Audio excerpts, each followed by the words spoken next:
অসহায় চোখে সব হারানোর হাহাকার। চোখের আলো কিছুটা জ্বললেও জীবনের আলো নিভে গেছে অনেক আগেই।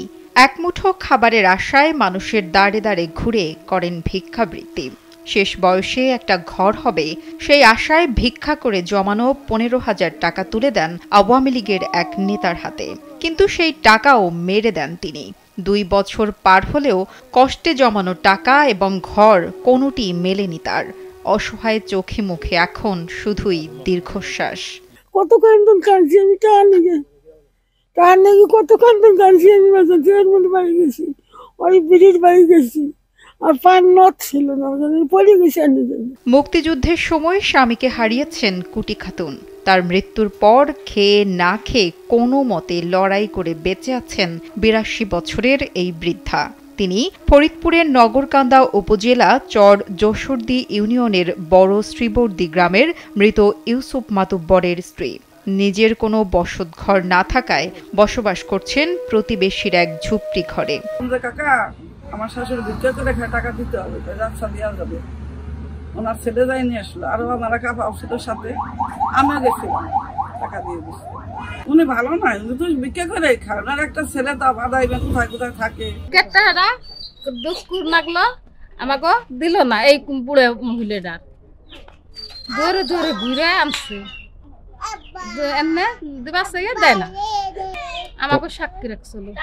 ভিক্ষার টাকা মেরে দেওয়া আওয়ামী লীগ নেতার নাম কামরুজ্জামান সাহেব ফকির। তিনি চর যশোরদী ইউনিয়ন পরিষদের চেয়ারম্যান এবং ইউনিয়ন আওয়ামী লীগের সভাপতি। মূলত চেয়ারম্যান নির্বাচনের আগে আওয়ামী লীগের সভাপতি থাকাকালীন এই টাকা নেন তিনি। প্রতিবেশীরা জানান, অসহায় বৃদ্ধা কুটি খাতুনের 2টি ছেলে সন্তান থাকলেও তারা কেউ মায়ের খোঁজ নেন না। স্বামীর সম্পত্তি বলতে একটা ভিটা রয়েছে, কিন্তু মাথা গোজার মতো ঘর নেই।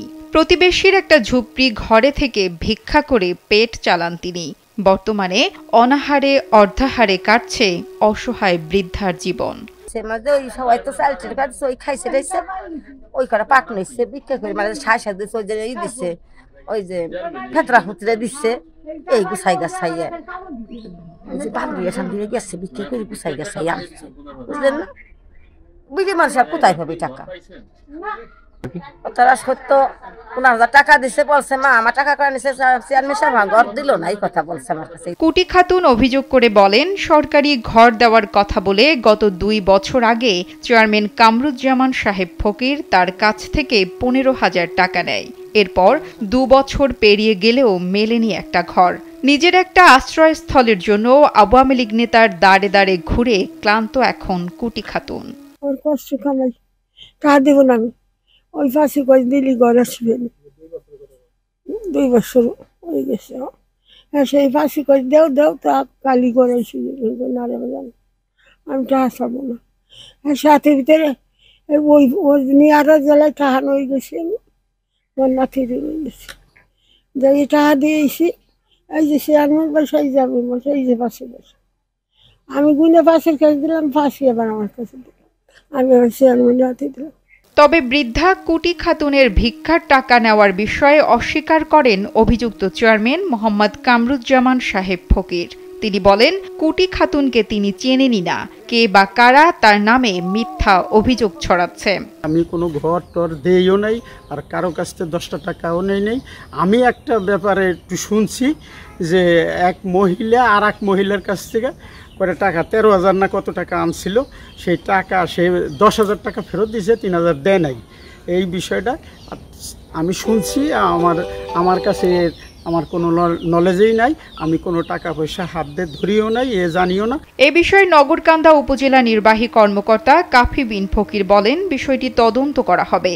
টাকা নেওয়ার উপযুক্ত প্রমাণ মিললে অভিযুক্ত চেয়ারম্যানের বিরুদ্ধে ব্যবস্থা নেওয়া হবে। আমি বিষয়টা খোঁজখবর নিচ্ছি।